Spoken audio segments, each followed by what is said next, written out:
ನಾಡಿದು ಚಿನ್ನದ ಮಣ್ಣಿದು ಎಂಥ ಸೌಂದರ್ಯ ನೋಡು ನಮ್ಮ ಕರುನಾಡ ಬೀಡು.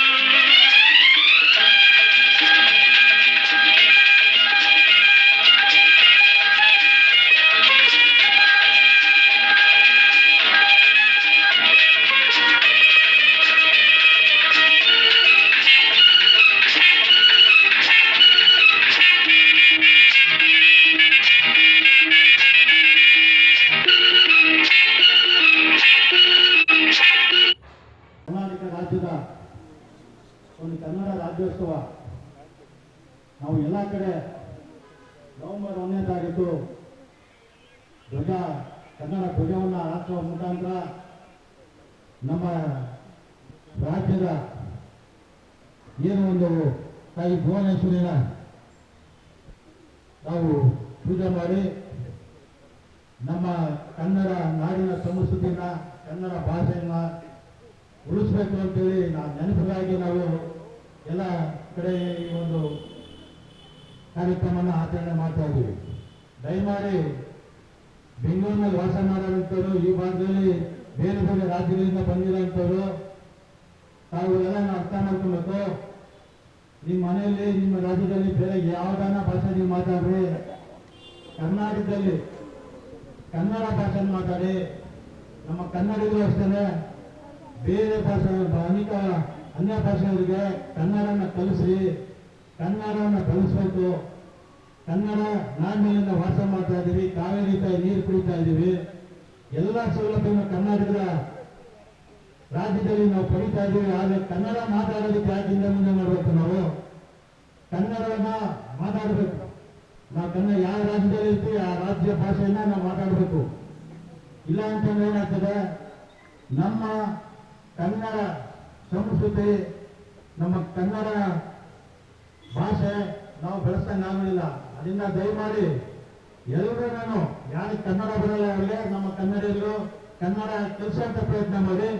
ಮತ್ತೆ ಅನ್ಯ ಭಾಷಿಕರು ತಾವು ಸಹ ಕನ್ನಡವನ್ನ ಕಲಿಬೇಕು ಅಂತ ತಮ್ಮಲ್ಲಿ ಮನವಿ ಮಾಡ್ತಂತ ತಾಯಿ ಭುವನೇಶ್ವರಿ ಎಲ್ಲರೂ ಒಳ್ಳೇದು ಮಾಡಲಿ ಅಂತ ಹೇಳ್ತಾ ಈ ಒಂದು ಕನ್ನಡ ರಾಜ್ಯೋತ್ಸವದ ಶುಭಾಶಯಗಳನ್ನ ತಮ್ಗೆಲ್ಲರಿಗೂ ಹೇಳ್ತಾ ನಮ್ಮ ಈ ಕ್ಷೇತ್ರದ ತಾಯಿ ಭುವನೇಶ್ವರಿಗೆ ತಮ್ಮೆಲ್ಲರಿಗೂ ಕನ್ನಡ ರಾಜ್ಯೋತ್ಸವದ ಶುಭಾಶಯವನ್ನು ಕೊಡ್ತಾ, ಈ 70ನೇ ವರ್ಷದ ಕನ್ನಡ ರಾಜ್ಯೋತ್ಸವವನ್ನು ಕೆಂಪೇಗೌಡ ಪಾರ್ಕಿನ ಮುಂಭಾಗದಲ್ಲಿ ತಿರುಪುರದಲ್ಲಿ ತಾವೆಲ್ಲ ಇಲ್ಲಿ ಸರ್ಕಾರಿ ಶಾಲೆಯ ಮಕ್ಕಳು, ನಮ್ಮ ಪಾರ್ಕಿನ ನಡಿಗೆದಾರರು, ಸ್ನೇಹಿತರಾದ ಶಿವರಾಜ್ ಅವರು, ನಮ್ಮ ನಾಯಕರಾದ ನಾರಾಯಣ ಸ್ವಾಮಣ್ಣವರು, ಬೇಡಮ್ಮನವರು, ನಮ್ಮ ಶ್ರೀನಿವಾಸ್ ಅವರು, ಚಂಪಣ್ಣವರು, ಮಂಜು ಅವರು, ನಮ್ಮ ಎಲ್ಲ ಮುಖಂಡರುಗಳು, ಹಿರಿಯರು ಮತ್ತು ನಮ್ಮ ಶಾಲೆಯ ಅಧ್ಯಾಪಕ ವರ್ಗ ಮತ್ತು ಶಾಲೆಯ ಮಕ್ಕಳು ಎಲ್ಲ ಹಿರಿಯರ ಸಮ್ಮುಖದಲ್ಲಿ ನಾವೇನು ಕನ್ನಡ ರಾಜ್ಯೋತ್ಸವವನ್ನು ಆಚರಣೆ ಮಾಡ್ತಾ ಇದ್ದೇವೆ. ನಾವು ಒಂದು ದಿನ ಮಾಡಿದ್ರೆ ಮಾತ್ರ ಸಾಲದು. ನಮ್ಮ ಹೃದಯದಲ್ಲಿ, ನಮ್ಮ ರಕ್ತದಲ್ಲಿ ನಾವೆಲ್ಲರೂ ಕನ್ನಡಿಗರು ಅಂತಕ್ಕಂಥದ್ದನ್ನ ನಾವು ಶಪಥ ಮಾಡಬೇಕು. ಇಲ್ಲಿ ಬೇರೆ ಬೇರೆ ರಾಜ್ಯಗಳಿಂದ, ಬೇರೆ ಪ್ರಾಂತ್ಯಗಳಿಂದ ಬಂದಿರ್ತಕ್ಕಂಥ ಎಲ್ಲರೂ ಬದುಕಿದ್ದೀವಿ. ಇಲ್ಲಿ ನಿಮ್ದೇ ಆಗಿರ್ತಕ್ಕಂಥ ಯಾವ್ದಾದ್ರು ರಾಜ್ಯ ಅಂತಂದ್ರೆ, ನಿಮ್ದೇ ಆಗಿರ್ತಕ್ಕಂಥ ಯಾವ್ದಾದ್ರು ನಗರ ಅಂದ್ರೆ ಅದು ಬೆಂಗಳೂರು ನಗರ.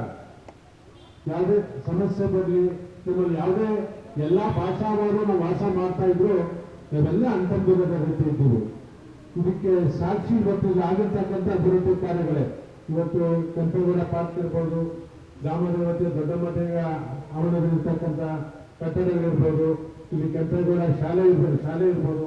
ಇಲ್ಲಿ ಇರ್ತಕ್ಕಂಥ ಯಾರು ನಾವು ಬೇರೆ ಕಡೆ ಹೋಗೋದಿಲ್ಲ, ನಾವು ಇಲ್ಲೇ ಇರ್ತಿರ್ತಕ್ಕಂಥ ಭಾವನೆ ಅನೇಕ ವಿದ್ಯಾವಂತರಲ್ಲಿ ಹೇಳ್ತಾರೆ. ನೀರಿನ ಸೌಲಭ್ಯ ಇದೆ, ಪಾರ್ಕಿಂಗ್ ಸೌಲಭ್ಯ ಇದೆ, ಶಾಲೆ ಸೌಲಭ್ಯ ಇದೆ, ಆಸ್ಪತ್ರೆ ಇದೆ, ನಾವು ವಿರೋಧಕ್ಕೆ ನಿಂದೆ ಆಗಿದ್ದೀವಿ ಇರ್ತಕ್ಕಂಥ ಮಾತನ್ನ ಈ ಭಾಗದಲ್ಲಿ ಇರ್ತಕ್ಕಂಥ ಎಲ್ಲಾ ಭಾಷೆಗಳು ಒಪ್ಕೊಳ್ತಾರೆ. ಆದ್ರೆ ಎಲ್ಲರೂ ಈ ರಾಜ್ಯಕ್ಕೆ, ಕನ್ನಡಕ್ಕೆ, ಈ ರಾಜ್ಯಕ್ಕೆ ಏನಾದರೂ ಧಕ್ಕೆ ಆದಾಗ ನಾವು ಜಾತಿ, ಭೇದ, ಭಾವ, ಭಾಷೆ ಎಲ್ಲರೂ ಬಿಟ್ಟು ನಾವೆಲ್ಲರೂ ಒಟ್ಟಾಗಿ ಹೋರಾಟವನ್ನ ಮಾಡ್ತಕ್ಕಂಥಕ್ಕೆ ಉಳಿಬೇಕು. ಕನ್ನಡ ಸಂಸ್ಕೃತಿ, ಕನ್ನಡ ರಾಜ್ಯ ಉಳಿಬೇಕು. ಸುಮಾರು 70 ವರ್ಷ ಆಗಿರ್ತಕ್ಕಂಥ ಈ ಸುಸಂದರ್ಭದಲ್ಲಿ ಅತ್ಯಂತ ಹೆಚ್ಚು ಜ್ಞಾನಪೀಠ ಪ್ರಶಸ್ತಿ ಬಂದಿರತಕ್ಕಂಥ ರಾಜ್ಯ ಯಾವ್ದಾದ್ರು ಇದ್ರೆ ಅದು ಕರ್ನಾಟಕ ರಾಜ್ಯ ಅಂತಕ್ಕಂಥದ್ದು ನಾವು ಹೆಮ್ಮೆಯಿಂದ ಹೇಳ್ಕೊಬಹುದು. ಎಲ್ಲ ವಿಧದಲ್ಲೂ ಇವತ್ತು ಕರ್ನಾಟಕ ರಾಜ್ಯ ಅಭಿವೃದ್ಧಿ ಹೊಂದಿರತಕ್ಕಂಥ ರಾಜ್ಯ. ನಾವೆಲ್ಲರೂ ಯಾರೇ ಬೇರೆ ಭಾಷೆ ಬಂದರೂ ವಿಶೇಷ ಕನ್ನಡಗಳು ಅವರ ಗೌರವದಿಂದಲೇ ನಾವೆಲ್ಲರೂ ಮಾತಾಡಿಸ್ತೇವೆ. ಅವರು ಅದೇ ರೀತಿ ಅದೇ ಭಾವನೆ ಬರಬೇಕು ಅಂತಕ್ಕಂಥದ್ದನ್ನ ಹೇಳಿ ಈ ಭಾಗ ಇರ್ಬೋದು, ಈ ಕ್ಷೇತ್ರದಲ್ಲಿ ಯಾವುದೇ ಒಂದು ಕನ್ನಡ ಅಭಿವೃದ್ಧಿ ಕೆಲಸ ಇರ್ಬೋದು, ಈ ಸುತ್ತಮುತ್ತಲಿನ ಬಡಾವಣೆ ಅಭಿವೃದ್ಧಿ ಕೆಲಸ ಇರ್ಬೋದು, ಯಾವತ್ತೂ ಸದಾ ನಿಮ್ಮ ಜೊತೆಗಿರ್ತೀನಿ ಅಂತಕ್ಕಂಥ ಮಾತನ್ನ ಹೇಳಿ ಆ ತಾಯಿ ಭುವನೇಶ್ವರಿ ತಾಯಿ ಪೂಜೆ ಮಾಡಿ ಇವತ್ತು ಧ್ವಜಾನ ಮಾಡಿರ್ತಕ್ಕಂಥ ಈ ಸುಸಂದರ್ಭದಲ್ಲಿ ಇಲ್ಲಿ ಇರ್ತಕ್ಕಂಥ ಅನೇಕ ಎಲ್ಲ ಹಿರಿಯರು ಈ ಕಾರ್ಯಕ್ರಮದಲ್ಲಿ ತಾವೆಲ್ಲ ಭಾಗವಹಿಸಿದ್ರ. ನೀವೆಲ್ಲರೂ ಮತ್ತೊಮ್ಮೆ ಕನ್ನಡ ರಾಜ್ಯೋತ್ಸವದ ಶುಭಾಶಯವನ್ನು ಕೋರ್ತಾ ಆ ಭುವನೇಶ್ವರಿ ತಾಯಿ ನಿಮಗೆ, ನಾಡಿಗೆ, ಕ್ಷೇತ್ರದ ಜನಕ್ಕೆ ಒಳ್ಳೆಯದನ್ನ ಮಾಡಲಿ ಅಂತಕ್ಕಂಥದ್ದೇಳಿ ನನ್ನ ಮಾತು ಕೊಡ್ತಾನೆ. ನಮಸ್ಕಾರ. ಅದೇ ಕರ್ನಾಟಕ ನೀನಿರುವ ಮನೆ ಸಹ್ಯಾದ್ರಿ, ನೀ ಮುಟ್ಟುವ ಮರ ಶ್ರೀಗಂಧದ ಮರ, ನೀ ಮುಟ್ಟುವ ಮರ ಶ್ರೀಗಂಧದ ಮರ, ನೀ ಕುಡಿಯುವ ನೀರು ಕಾವೇರಿ, ಕನ್ನಡವೇ ಸತ್ಯ ಕನ್ನಡವೇ ನಿತ್ಯ.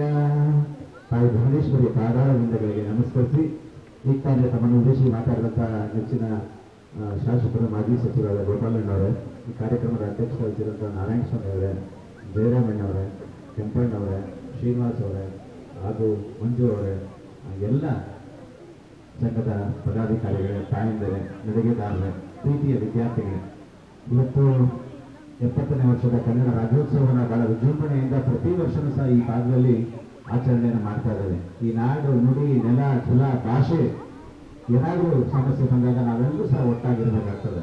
ಆ ದೃಷ್ಟಿಯಿಂದ ನಾವು ಕಳೆದ ವರ್ಷ ಕನ್ನಡ ಮಾತಾಡೋ ಬಾಗಿ ಮಿಠಾಯಿ ಅಂತಕ್ಕಂಥ ಒಂದು ಅಭಿಯಾನವನ್ನು ಈ ಭಾಗದಲ್ಲಿ ನಾವು ಮಾಡಿದ್ದು. ಅನ್ಯ ಭಾಷಿಕರು ಯಾರಿದ್ದಾರೆ ಅವರೆಲ್ಲರೂ ಸಹ ಕನ್ನಡವನ್ನು ಕಲಿಬೇಕು. ಕನ್ನಡ ಕಲಿತರೆ ಅವರಿಗೆ ಕನ್ನಡ ಮಾತಾಡೋ ಬಾಗಿ ಮಿಠಾಯಿ, ಕನ್ನಡ ಕಲಿಬೇಕು ಅಂತಕ್ಕಂಥ ದೃಷ್ಟಿಯಿಂದ ಅವರಿಗೆ ಅದೇ ಭಾಷೆಯ ಕನ್ನಡ ಪುಸ್ತಕವನ್ನು ಕೊಡ್ತಕ್ಕಂಥ ಒಂದು ಅಭಿಯಾನವನ್ನು ಕಳೆದ ವರ್ಷ ನಾವು ಮಾಡಿದ್ದು. ಈ ಸಲ ಸಹ ಒಂದು ಪ್ರಮುಖವಾದಂಥ ಮತ್ತೊಂದು ಕಾರ್ಯಕ್ರಮದ ಜೊತೆ ನಿಮ್ಮ ಜೊತೆ ಬರ್ತಾರೆ. ಕುವೆಂಪು ಅವರ ಮಾತನ್ನು ಹೇಳ್ತಾರೆ, ಕನ್ನಡಕ್ಕಾಗಿ ಕೈ ಎತ್ತು ನಿನ್ನ ಕೈ ಕಲ್ಪವೃಕ್ಷವಾಗುತ್ತದೆ, ಕನ್ನಡಕ್ಕಾಗಿ ಕೊರಳೆತ್ತು ಅದು ಪಾಂಚಜನ್ಯವಾಗುತ್ತದೆ. ಹೆಸರಾಗಿತ್ತು ಕರ್ನಾಟಕ, ಉಸಿರಾಗಲಿ ಕನ್ನಡ, ಜಯ ಭಾರತ ಜನನೀಯ ತನ್ನ ಜಾತೆ, ಜಯ ಹೇ ಕರ್ನಾಟಕ ಮಾತೆ ಅಂತಕ್ಕಂಥ ಮಾತನ್ನು ಹೇಳಿ ನನ್ನ ಮಾತನ್ನು ಮುಗಿಸ್ತಾರೆ. ನಮಸ್ಕಾರ. ಎಲ್ರಿಗೂ ನಮಸ್ಕಾರ. ಇವತ್ತು ಕನ್ನಡ ರಾಜ್ಯೋತ್ಸವ ರಾಜ್ಯಾದ್ಯಂತ ನಡೀತಾ ಇದೆ. ಅದೇ ರೀತಿ ಬೆಂಗಳೂರಲ್ಲಿ, ಅದೇ ಕುರುಹಳ್ಳಿಯಲ್ಲಿ ಬಹಳಷ್ಟು ಉದ್ಯಮದಿಂದ ನಡೀತಾರೆ. ಎಲ್ಲ ಮಕ್ಕಳು ಕೂಡ ಬಂದು ಬಹಳ ಖುಷಿಯಾಗಿದ್ದಾರೆ. ಪ್ರತಿ ವರ್ಷ ನಾವು ರಾಜ್ಯೋತ್ಸವವನ್ನು ಮಾಡುವಾಗ ಪ್ರತಿದಿನ ಕನ್ನಡವನ್ನು ಕಲಿಯುವ ಮಾಡ್ತಾ ಇದ್ವಿ. ಈಗ ತಾನೇ ನಮ್ಮ ಶಾಸಕರು ಗೋಪಾಲಣ್ಣವರು, ಸಮಾಜನವರು ಎಲ್ಲರೂ ಕೂಡ ಹೇಳಿದ್ದಾರೆ. ಇವತ್ತು ಕನ್ನಡ ಇನ್ನು ಬೆಳೆದೇ ಇದ್ರೆ ಇವತ್ತು ಧ್ವಜಾವಳಿ ನೋಡಿ ಎಲ್ಲ ಇದರಲ್ಲಿ ಜರ್ಮನಿಲಿ, ಅಮೆರಿಕದಲ್ಲಿ, ಆಸ್ಟ್ರೇಲಿಯಾದಲ್ಲಿ ಎಲ್ಲವೂ ಕೂಡ ಕನ್ನಡ ಸಂಘವನ್ನು ಪ್ರಾರ್ಥನೆ ಮಾಡುವಂಥ ಕೆಲಸವನ್ನು ನಡೀತಾ ಇದೆ. ಇದನ್ನು ಇನ್ನೂ ಹೆಚ್ಚಿನ ರೀತಿ ಆಗಬೇಕು ಅಂತ ಹೇಳಿ ನಾವು ಪ್ರತಿ ದಿವಸ ಅಂತಲ್ಲ, ಪ್ರತಿದಿನ ಕನ್ನಡ ಯಾರು ಬರೋದಿಲ್ವೋ ಅವ್ರ ಕನ್ನಡ ಕೆಲಸ ಅದು ರಾಜ್ಯೋತ್ಸವ ಅಂತ ಹೇಳಿ ಒಂದು ಮಾತಾಡೋಕೆ ಅವಕಾಶ ಕೊಡಲಿಕ್ಕೆ ತಮಗೆ ಧನ್ಯವಾದ. ನಮ್ಮ ಮಾತನ್ನು ವಿರಾಮ ಇಡ್ತೇನೆ.